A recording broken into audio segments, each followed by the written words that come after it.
Hi, welcome to our second episode of Storytime with Mr. Hallum. Today we're going to be doing another story, and it'll be one you're familiar with. But before we do that, I want to remind you that we will be looking for the SCAPE. SCAPE. That's right. I've got the paperback. All right.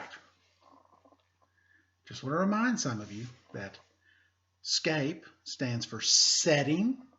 That's the when and the where that the story takes place. The characters, the who or what the story is about. The action, the what events happen, what takes place. Problem, the main issue or conflict in the story. And ending, how does the main issue or conflict get resolved? Okay, so you're still looking for SCAPE today. Now, today's story is one you'll be familiar with, but it is a little bit longer. We've read it several times, especially if you're in my class. It's Martin Luther King Jr. and the March on Washington. Now, like I said, it's a little bit longer. If you need to take a pause, go to the bathroom, I get it. I may have to do that myself. I can't do that. I'm the guy on this end. I'm on this end. I don't get to break. Oh, so Martin Luther King Jr. and the March on Washington by Francis E. Ruffin, illustrated by Stephen Marchese.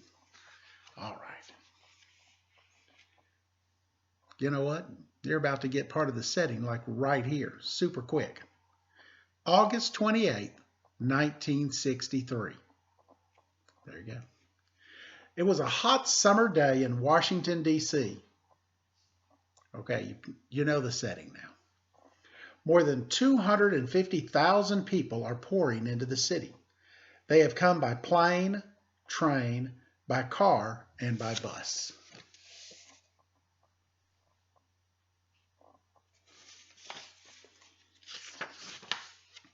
Some people have walked all the way to Washington from New York City. That's more than 230 miles. One man has roller skated from Chicago. It has taken him 11 days.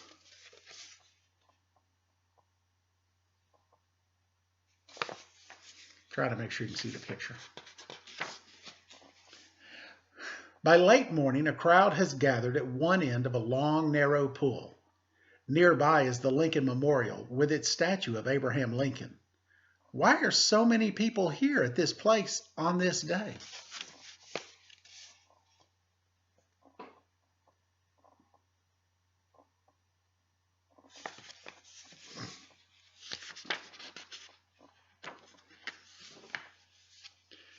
It is because 100 years ago, President Lincoln helped to free the people who were slaves. It was during the Civil War. President Lincoln knew that slavery had to end. Now it is 1963. There has been no slavery for a long time, but are black people and white people treated equally? No.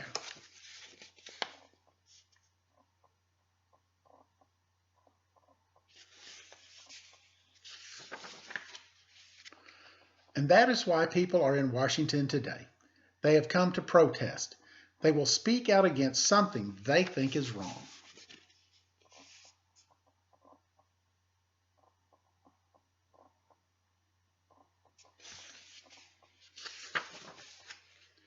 In the South and some other states, there are laws to keep black people and white people apart. Black people cannot eat in many restaurants or stay in many hotels.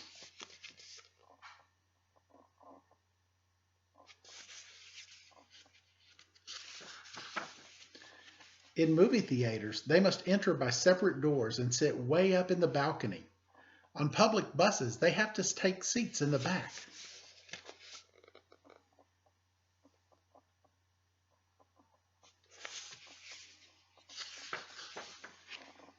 There are signs that say for whites only. Even water fountains say white or colored. Which of these fountains looks nicer to you?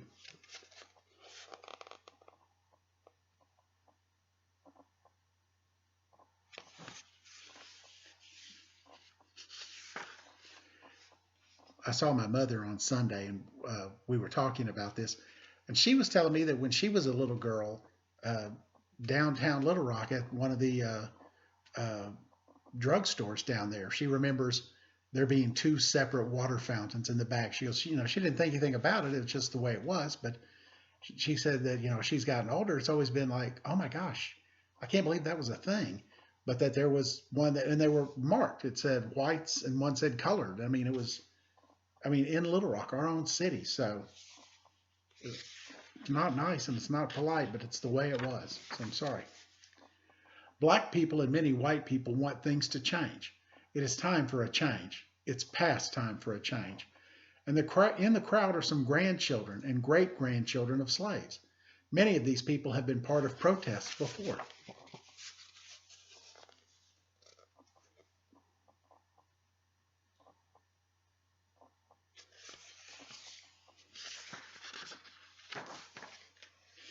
There have been sit-ins in many cities. At sit-ins, black people take seats in whites-only restaurants or theaters, and they refuse to leave. Often they are dragged out. Sometimes they are put in jail.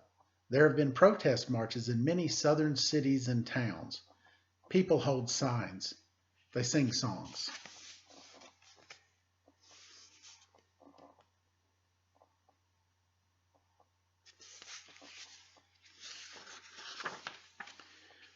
But what if everyone got together in one place to protest? That is the idea of two black leaders named A. Philip Randolph and Bayard Rustin. They picked Washington, D.C. as the place. It is the nation's capital. It is where laws are made.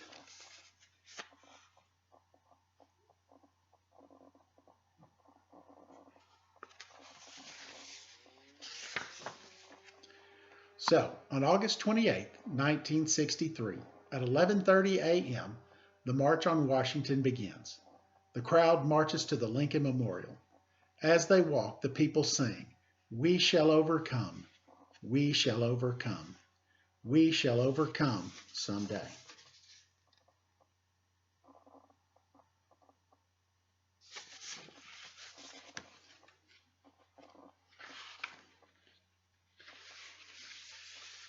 Later, there are many speakers. They stand on the steps of the memorial in front of Lincoln's statue. Each person talks about freedom. The marchers sit on the grass and listen. They know that today history is being made. By noon, the sun is very hot. Some people take off their shoes and cool their feet in the pool. Bag lunches are sold. Each one has a cheese sandwich, an apple, and a slice of pound cake, all for 50 cents.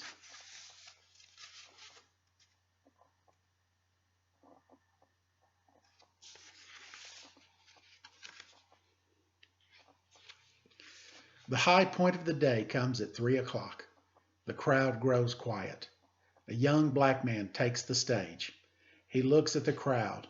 There are people as far as he can see.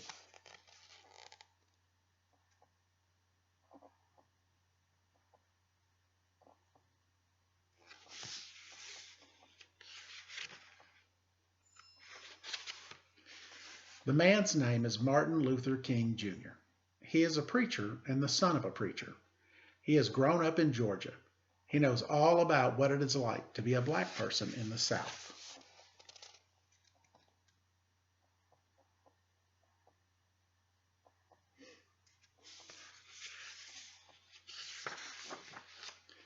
Dr. King is a man of peace, but he is also a fighter.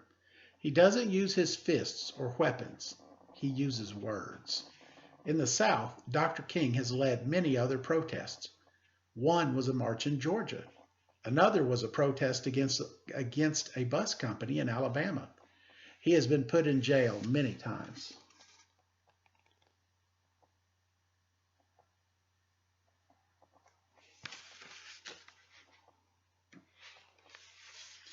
There are threats against his life. Some people want him dead, but that does not stop him. Today, in Washington, Dr. King speaks words of hope. His speech is about his dream for a better world. He says, "I have a dream that my 4 little children will one day live in a nation where they will not be judged by the color of their skin."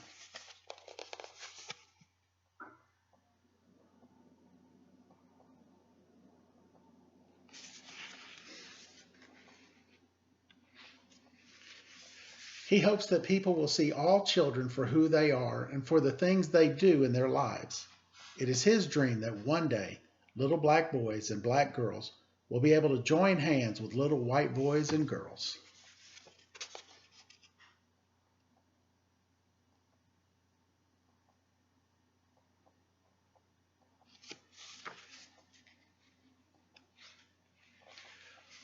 Dr. King speaks for 16 minutes and 20 seconds. His voice rises and falls. The crowd leans forward. They want to hear every word. 9 times Dr. King says, "I have a dream." When Dr. King finishes, there is silence. Then 250,000 people start to clap and to cheer. Some people are so moved by his words, they cry.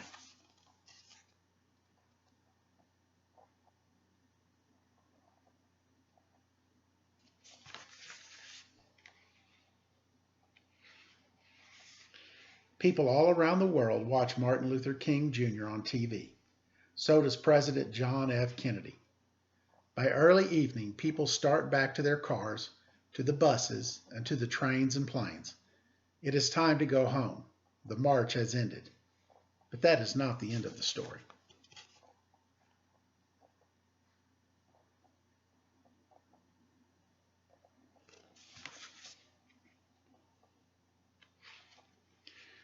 One year later, a law is passed. It is called the Civil Rights Act of 1964. From now on, there cannot be restaurants for whites only.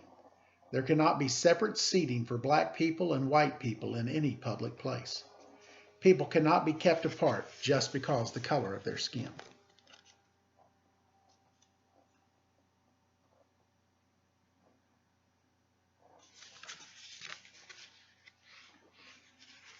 It does not change everything, but it is a beginning.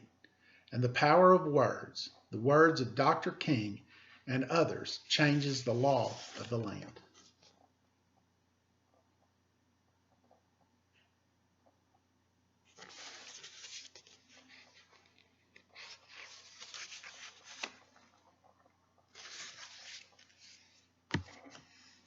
All right.